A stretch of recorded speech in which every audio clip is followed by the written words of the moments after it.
Hello, in this video I'm gonna show you how to disable developer options on TCL 50 Pro NxtPaper. If you've enabled developer options and you want to hide them, go to Settings. Then scroll down to System, and then if developer options have been enabled, they will be shown here.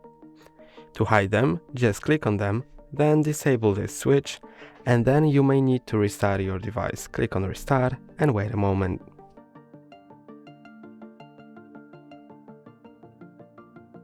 After a moment your device has been restarted, you can unlock it, and then when you go into Settings, scroll all the way down and go to System, you can see that developer options have just disappeared from this menu.